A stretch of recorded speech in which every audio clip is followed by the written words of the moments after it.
एक दूसरे को भाई भाई जैसा रिगार्ड देना है। तो क्या होता है ये भाई भाई जैसा रिगार्ड देना?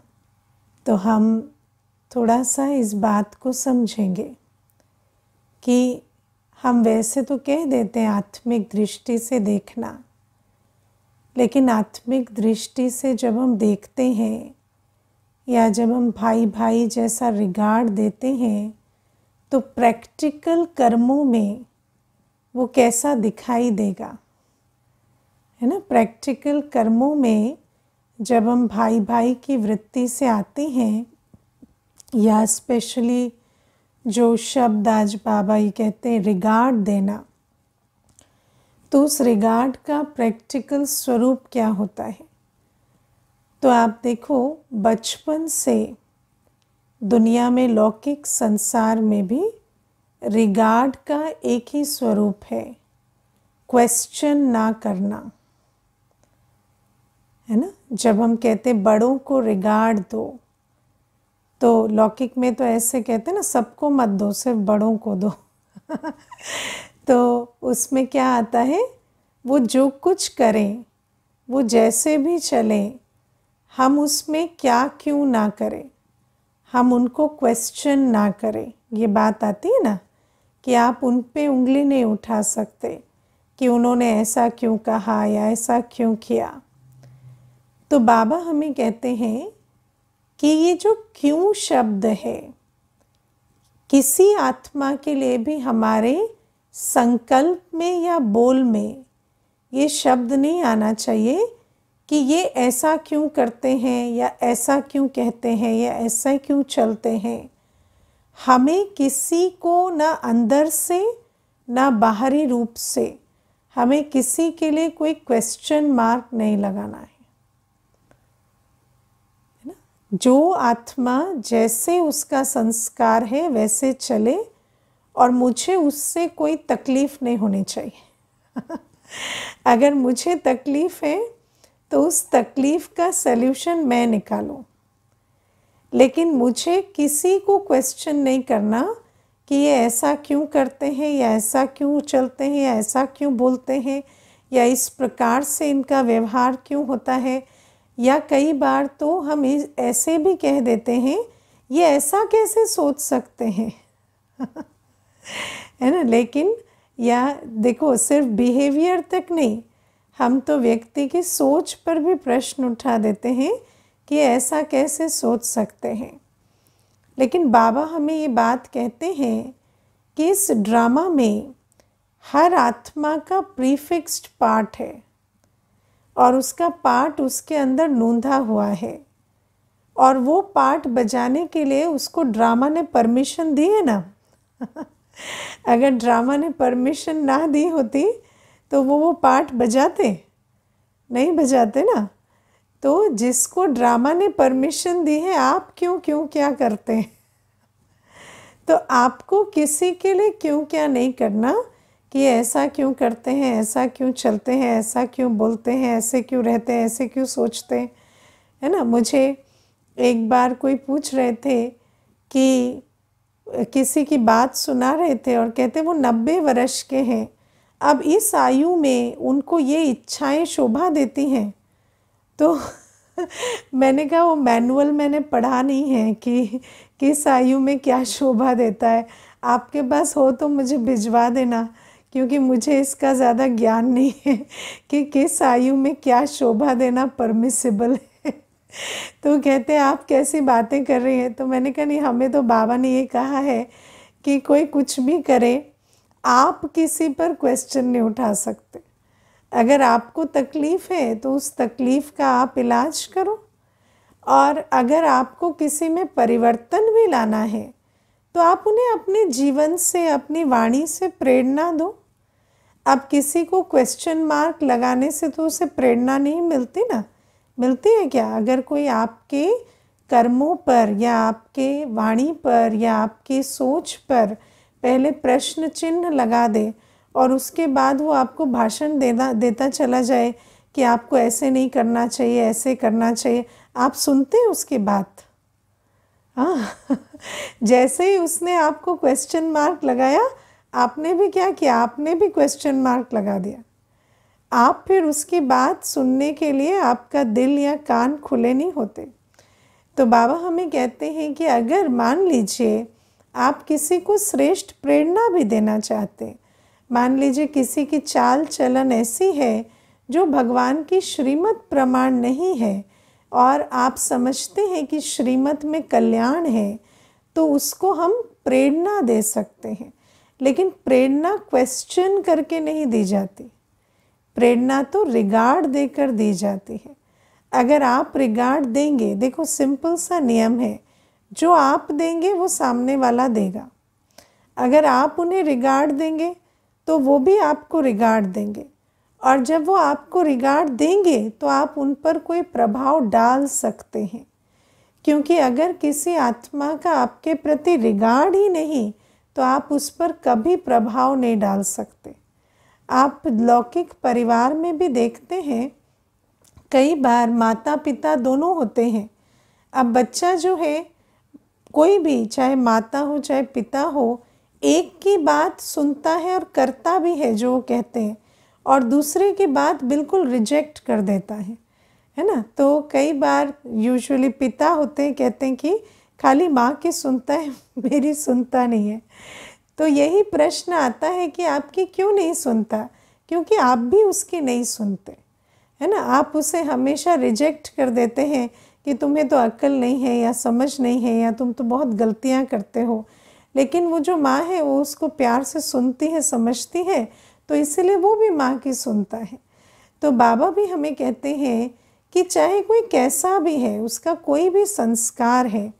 अब एक बात हमें समझनी है कि संस्कार इतनी इंटरेस्टिंग चीज़ है कि जिसका जो संस्कार होता है ना, वो संस्कार उसकी आँखों के चश्मे जैसा है। तो अगर आप हरा चश्मा लगा लेंगे तो आपको सफ़ेद और हरे में अंतर नज़र आएगा? नहीं, आपको तो सारा कुछ हरा नज़र आ रहा है। तो ऐसे ही जिसका जो संस्कार होता है उसकी दृष्टि वृत्ति उसी आधार से होती है। आप जिस दृष्टि वृत्ति से उसे समझाना चाहते हैं उसकी वो समझ में नहीं आता, क्योंकि वो तो अपने संस्कारों के चश्मे से देख रहा है।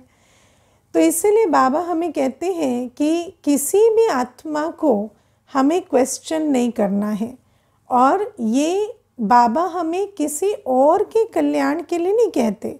बाबा हमें जो भी शिक्षाएं देते हैं, चाहे उन शिक्षाओं का संदर्भ कोई संबंध होता है, कोई परिस्थिति होती है, लेकिन वो शिक्षा हमारे अपने कल्याण के लिए होती है। तो ये भी शिक्षा बाबा हमें क्यों देते हैं?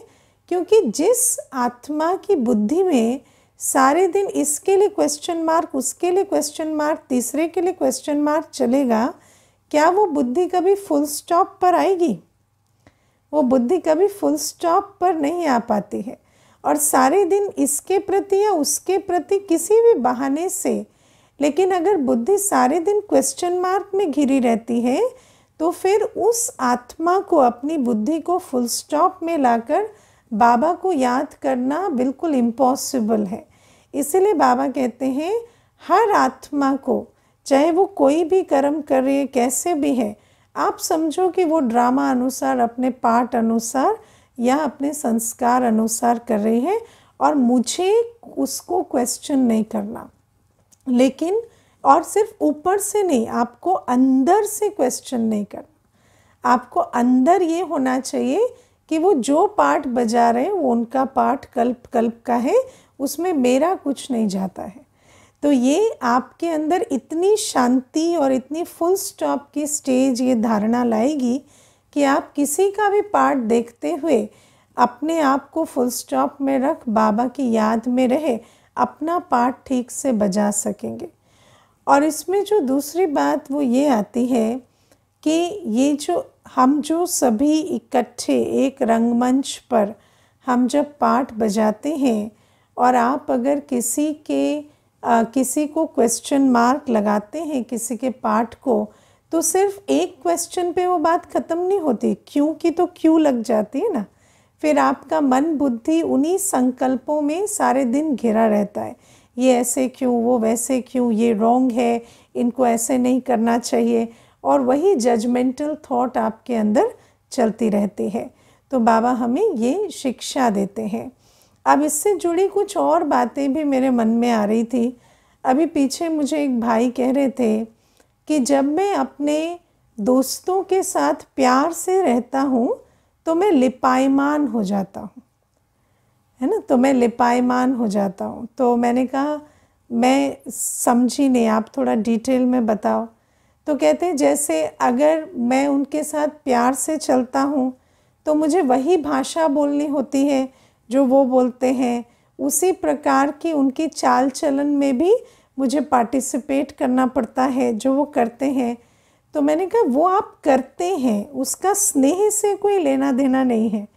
तो कहते नहीं, लेकिन अगर आपकी फ्रीक्वेंसी ही मैच नहीं करेगी, अगर आपकी वेवलेंथ ही मैच नहीं करेगी, तो आप किसी को स्नेह कैसे देंगे। तो मैं उनको यही समझा रही थी कि आपको स्नेह स्वरूप बनने के लिए किसी आत्मा से अपनी फ्रीक्वेंसी मैच नहीं करनी होती है, क्योंकि कोई आत्मा स्नेह का सागर नहीं है। स्नेह का सागर कौन है? शिव बाबा। तो आपको स्नेह स्वरूप होने के लिए शिव बाबा से अपनी फ्रीक्वेंसी मैच करनी है ना। और जब आप बाबा की याद में हैं, स्नेह स्वरूप हैं, तो आप अपने स्वमान में रहकर, स्नेह स्वरूप रहकर, वो जिस भी प्रकार से चल रहे हैं उनके बीच रहकर भी आप अपना स्नेह उनको फील करा सकते हैं। लेकिन आपको उनके लेवल पे गिर के स्नेह स्वरूप होने की ज़रूरत नहीं है।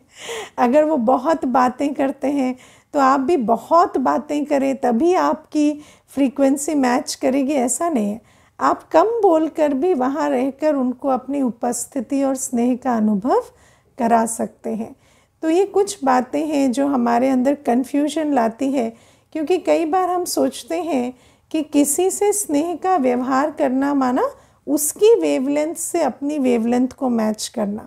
लेकिन बाबा कहते हैं नहीं, आपको मुझसे अपनी वेवलेंथ को मैच करना है, तो हर एक को आपसे स्नेह का अनुभव होने लगेगा। तो जब हम आत्माओं के साथ चलते हैं तो हमें स्नेह स्वरूप रहना है। हमें अपनी वाणी को भी कैसा रखना है, आज बाबा ने कहा ना, हमारा हर एक बोल रतन समान हो।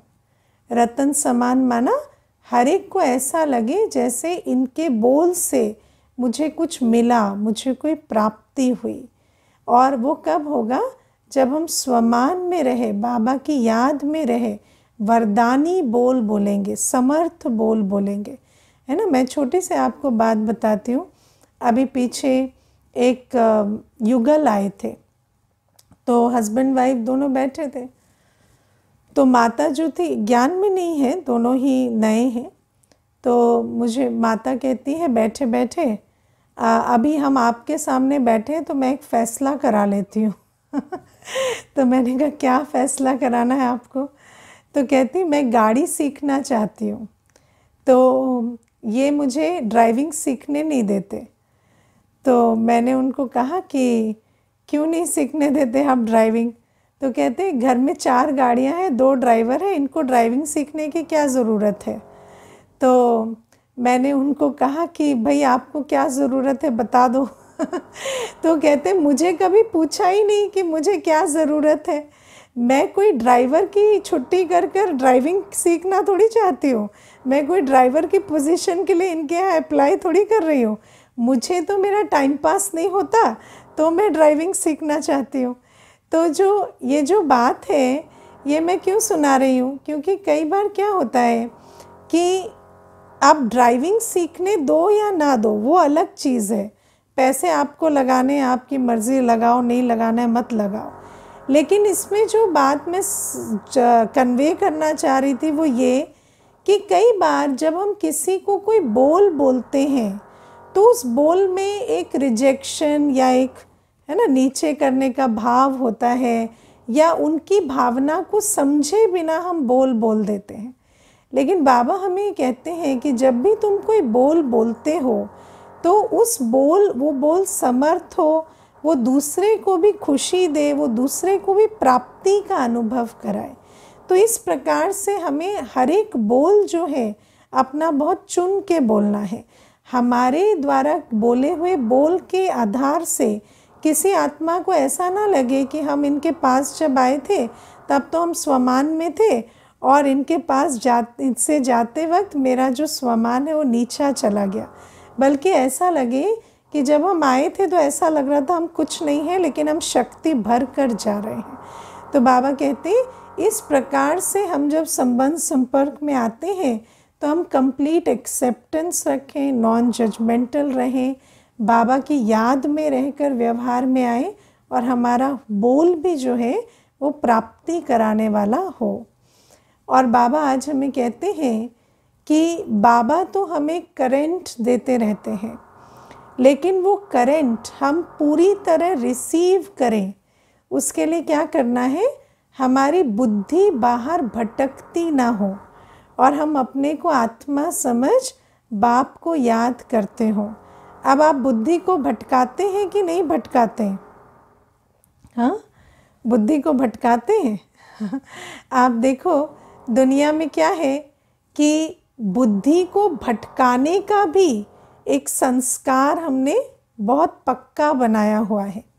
अभी मुझे याद है एक भाई थे तो रिटायर हो गए, तो रिटायरमेंट के बाद ज्ञान में आए। तो जब रिटायरमेंट के बाद ज्ञान में आए तो मुझे शुरू में कहते थे कि दीदी मुझे बहुत अच्छा लगता है, इस बात की बहुत खुशी होती है कि हम उस समय ज्ञान में आए जब हम रियली बाबा को याद कर सकते हैं और फोकस कर सकते हैं। तो मैंने बोला आप कितना बाबा को याद करेंगे वो आपके संस्कार पर है, समय पर नहीं है। अगर आपका संस्कार होगा तो आप नौकरी चाकरी करते भी याद कर लेंगे, और अगर नहीं होगा तो रिटायरमेंट भले हो गई है लेकिन कैसे याद करेंगे। तो मुझे कहते नहीं अब तो देखो दीदी फ्री होने का तो फ़ायदा होता ही है ना, तो अभी मैं फ्री हूँ तो अभी मैं मुरली सुनूंगा, याद करूँगा, सारे दिन इसी में ही लगा रहूँगा। तो मैंने कहा ठीक है। फिर 4 वर्ष तक बहुत अच्छा ज्ञान में चले, रोज़ आते, मुरली सुनते है ना, मंथन करते, चिंतन मंथन, लिखना पढ़ना सब करते। फिर धीरे धीरे क्या हुआ, एक ग्रुप उनका जो पुराने फ्रेंड्स का था वो उनसे मिलने लगा, जो उनकी नौकरी के समय का। तो वो उनको कहने लगे भाई साहब आप तो इतने टैलेंटेड थे, आप ऐसे क्यों बैठ गए, आपको तो किताब लिखनी चाहिए, है ना, आपको अपने अनुभवों पर किताब लिखनी चाहिए। अब ये चल पड़े किताब लिखने और किताब लिखते लिखते वो किताब पब्लिश भी नहीं हुई और शरीर छूट गया। लेकिन उस किताब के चक्कर में मुरली छूट गई, योग छूट गया, सब कुछ छूट गया। ना वो किताब पूरी हुई, ना अंतमते सोगति की तैयारी हुई।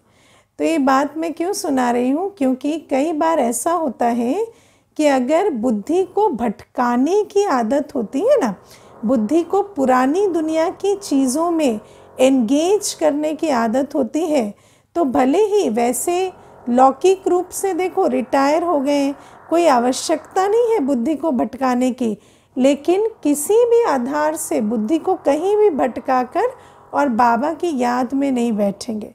तो बाबा इसीलिए हमें कहते हैं, आपने देखा है ना आजकल ऐसा करते हैं, कोई सीरियल देख लेंगे, कोई फिल्म देख लेंगे, कोई वीडियो देख लेंगे और उसके कैरेक्टर्स पर भी चिंतन करने लगते हैं कि इस फिल्म के कैरेक्टर ने ये डायलॉग क्यों बोला या उस प्रकार से क्यों बिहेव किया, या कोई नॉवेल पढ़ लेंगे उसके कैरेक्टर्स में उलझ जाएंगे।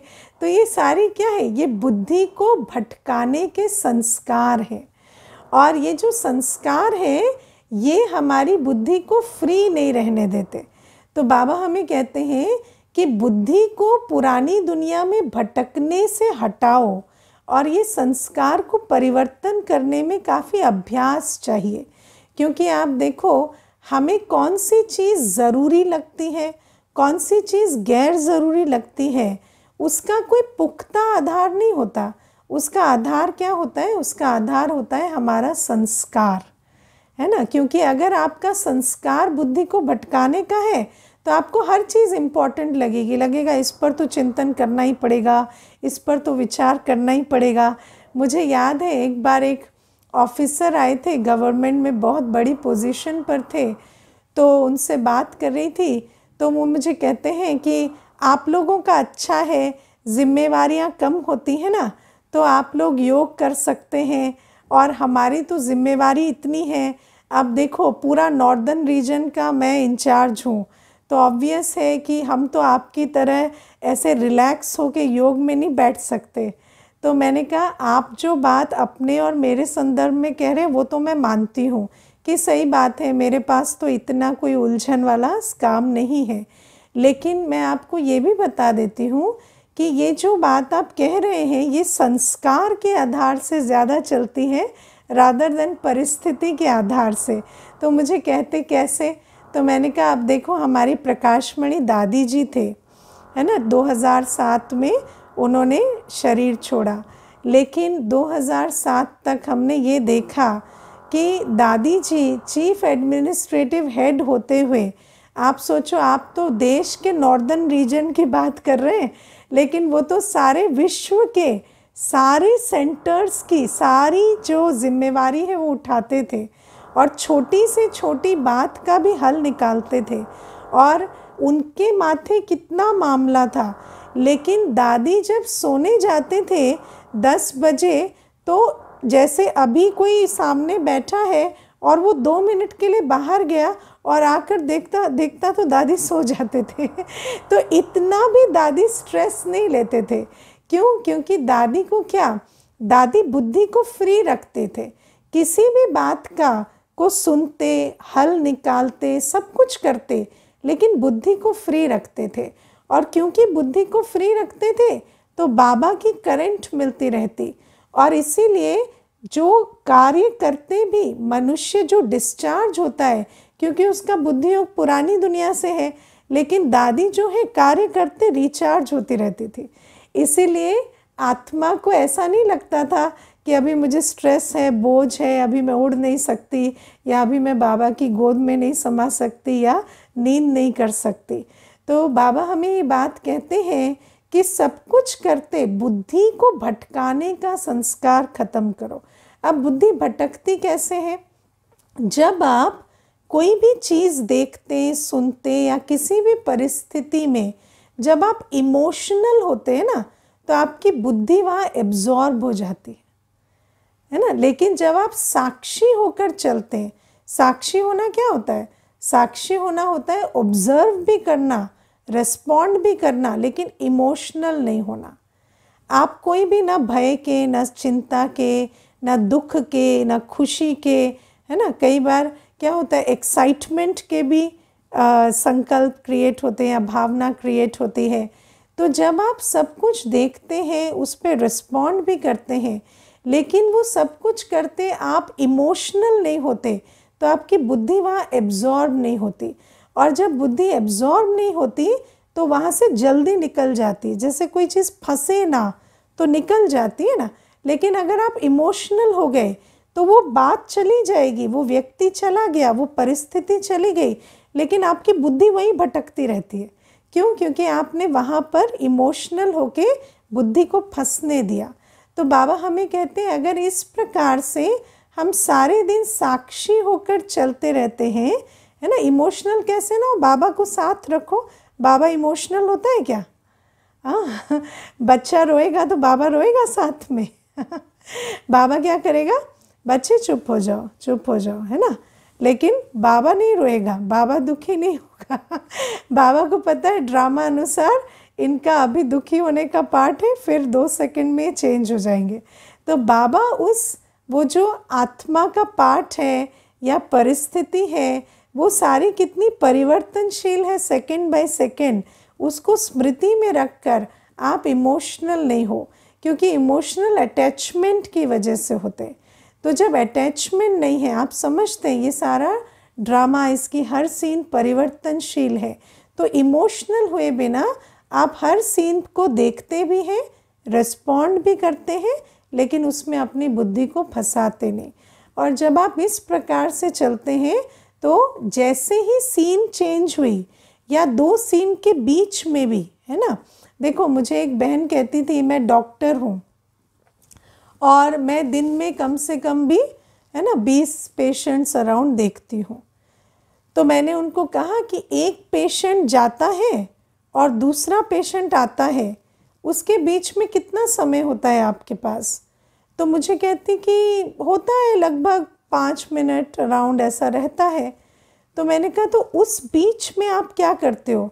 तो कहती है जो चला गया उसके बारे में सोचती रहती हूँ और जो आने वाला है उसके बारे में सोचती रहती हूँ या ये सोचती रहती हूँ ये सारे मिलके मेरा कितना दिमाग खराब कर रहे हैं। तो आप विचार करो कि ये जो 5-5 मिनट हमें मिल रहे हैं, हम इसका लाभ क्यों नहीं ले पाते? क्योंकि हमारी बुद्धि फंस जाती है।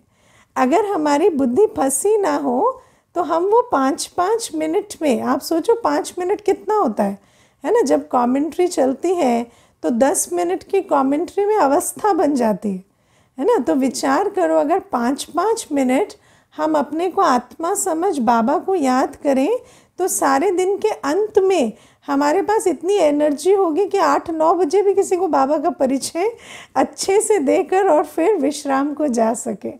तो बाबा हमें यही कहते हैं कि हमें सारे दिन ये जो बुद्धि के भटकने का संस्कार है इससे इसको छुड़ाना है। और बीच बीच में जब आप कर्म योग करते, जीवन में चलते, जब बुद्धि को न्यारा रखेंगे ना तो आप आत्मा समझ बाप को याद करने का अभ्यास करते रहेंगे। और जब ऐसे करेंगे तो आत्मा की चार्जिंग होती रहेगी, डिस्चार्जिंग नहीं होगी। अब इसमें बाबा एक बहुत अच्छी बात कहते हैं कि आत्मा की जो बैटरी चार्ज होती है वो भी ड्रामा अनुसार हर एक का फिक्स है कि कितनी चार्ज होगी, है ना। क्योंकि हम आत्मा तो है, बैटरी तो है, लेकिन हम सबकी कैपेसिटी अलग अलग है है ना। कोई 10 वाट की बैटरी है, कोई 9.5 की है, कोई 9 की है। तो इस प्रकार से वो जो बैटरी का चार्ज है उसकी अपर लिमिट अलग अलग है। तो जब हम सब बाबा जो विधि समझा रहे हैं ना उसको अच्छी रीति धारण करें तो अपने फुल चार्ज पे आ जाएंगे। और जब हम अपने फुल चार्ज पे आ जाएंगे तो भी हम एक जैसे नहीं होंगे सब क्योंकि सब अलग अलग बैटरी है। लेकिन बाबा कहते हैं तुम्हें किसी और जितना चार्ज नहीं होना है, तुम्हें अपने जितना चार्ज होना है ना। जैसे आप देखो, छोटी सी बात है, मुझे एक बहन कहती थी कि मैं दिन में 3 क्लास भी कर लेती हूँ, जॉब भी कर लेती हूँ, घर का काम भी कर लेती हूँ, उसके बाद भी बहुत ओवर थिंकिंग कर लेती हूँ तो मुझे कहती कि इसका मतलब क्या है? मतलब मैं कोई पागल हूँ या मेरे अंदर कोई हॉर्स पावर घुसी हुई है या क्या बात है कि इतना करने के बाद मैं थकती नहीं हूँ, इसके बाद भी मैं इतनी ओवर थिंकिंग कर लेती हूँ। और कहती है आप मानेंगे नहीं, मैं बीके स्टूडेंट भी अच्छी हूँ, मैं जॉब में भी अच्छी हूँ और मैं घर का काम भी अच्छा करती हूँ, लेकिन उसके बाद भी मेरा ये हाल है। तो मैं उनको कहती कि आप तो लगता है नंबर 1 में आने वाली आत्मा है तो मुझे कहती ऐसे क्यों कह रहे हो आप? तो मैंने कहा अगर आप सब कुछ करके आप में इतनी कैपेसिटी है और उस कैपेसिटी को अगर आप बाबा की याद में लगा दें तो आप सोचो आप कितना अपने को भरपूर कर सकते हैं ना। तो हम हर एक के अंदर कैपेसिटी अलग अलग होती है। अगर आप वैसे भी देखो तो आत्मा की कैपेसिटी सोचने की, बुद्धि को लगाने की, हर एक की कितनी अलग अलग है। तो बाबा कहते हैं जब हर एक आत्मा हम इंडिविजुअली अपना अपना पुरुषार्थ करेंगे कि बुद्धि को फ्री रखें, बाबा की याद में रखें, तो हम हर एक अपने अपने फुल चार्ज पे आ जाएंगे। और जब हम अपने फुल चार्ज पे आ जाएंगे तो हमारी जो अवस्था होगी उसकी निशानी क्या होगी? हम अपने से बहुत संतुष्ट होंगे, है ना। हमारी कर्मातीत अवस्था होगी, हम पर किसी चीज़ का प्रभाव नहीं होगा और हम अपने से संतुष्ट होंगे। हम बाबा की याद में रहकर श्रीमत पर संपूर्ण रूपेण जितना हमारी कैपेसिटी है संपूर्ण रूपेण चल पाएंगे। तो वो जो कर्मातीत अवस्था है इंडिविजुअल की वो अटेन हो जाएगी। तो ये बातें आज बाबा हमें समझाते हैं और प्यारे बाबा आज हमें हमारे शुभ चिंतक होने की जो ज़रूरत है वो समझाते हैं। बाबा कहते हैं आज आप देखो दुनिया में किसी के पास कितना भी कुछ हो, है ना, कितने भी रिसोर्सेज हो, कुछ भी हो, वो व्यक्ति के पास एक ऐसी आत्मा नहीं जिससे उससे सच्चा स्नेह मिलता हो, है ना, जिसे उसे सच्चा स्नेह मिलता हो। मैं आपको इसमें एक बहुत अच्छी बात बताती हूँ। एक कुमार भाई एक बार आए, है ना, तो कुमार है लेकिन उनकी जो शरीर की आयु है वो 38 हो रही थी और अच्छे जॉब में भी थे, सब था, तो लौकिक जीवन में थे। तो मुझे कहते कि मैं 38 इयर्स का हूँ और मैंने शादी नहीं की है। तो मैंने कुछ नहीं कहा। फिर मुझे कहते आप जानना नहीं चाहते मैंने शादी क्यों नहीं की? तो मैंने कहा वैसे मुझे कोई फ़र्क नहीं पड़ता, लेकिन अगर आप बताना चाहते तो बता सकते। तो मुझे कहते क्योंकि मेरे माता पिता जब मैं 18 वर्ष का था तो शरीर छोड़ दिए और मैं अकेला बच्चा हूँ और मेरे नाम बहुत प्रॉपर्टी है। तो क्योंकि मेरे नाम पे बहुत प्रॉपर्टी है तो हर एक कोई जैसे चील की तरह मुझ पर झपटने लगे।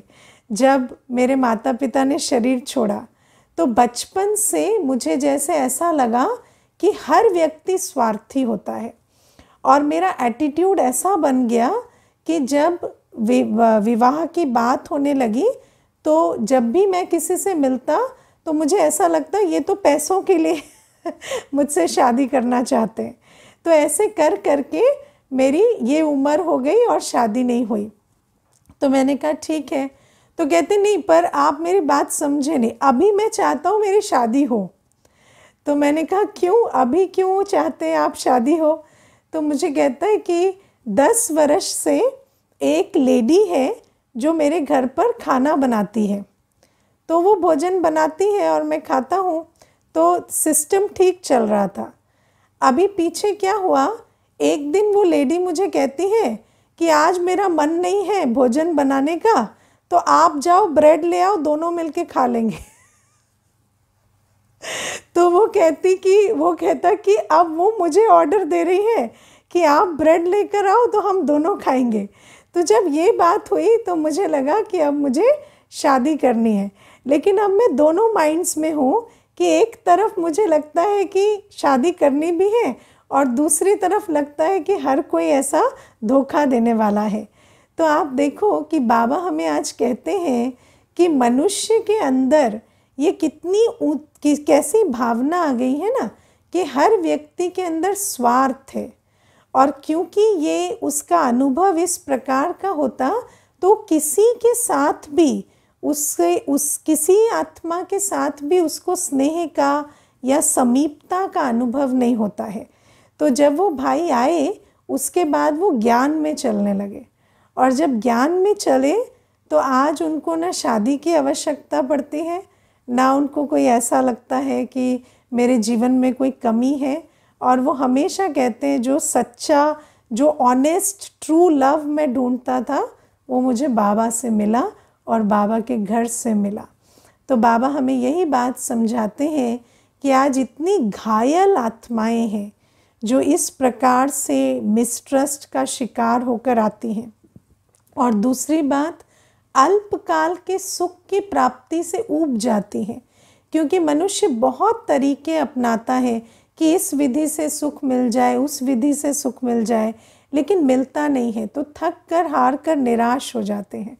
तो बाबा कहते हैं ऐसी आत्माओं को जब वो आपसे मिले तो आपकी अवस्था इतनी अच्छी हो, ऐसी शुभ चिंतक वाली हो, जो उनको ऐसा लगे कि आज तक हम जो ढूंढ रहे थे वो हमें इनके द्वारा प्राप्त हो गया। तो लेकिन ऐसी अवस्था बनाने के लिए आपको जिम्मेवारी लेनी पड़ेगी, और बाबा ने हमें 3 शब्द बताए ना, जो स्वचिंतन करेगा वो शुभ चिंतन करेगा और शुभ चिंतक बनेगा। तो किसी भी और आत्मा के प्रति परचिंतन या किसी परिस्थिति का परचिंतन ना कर एक बाबा की याद में रहे, हमें अपनी वाइब्रेशंस को इतना प्योर और लवफुल बनाना है कि कोई भी आत्मा आए तो वो जो इतनी घायल होकर आई है उसको आराम मिल सके। अच्छा, ओम शांति।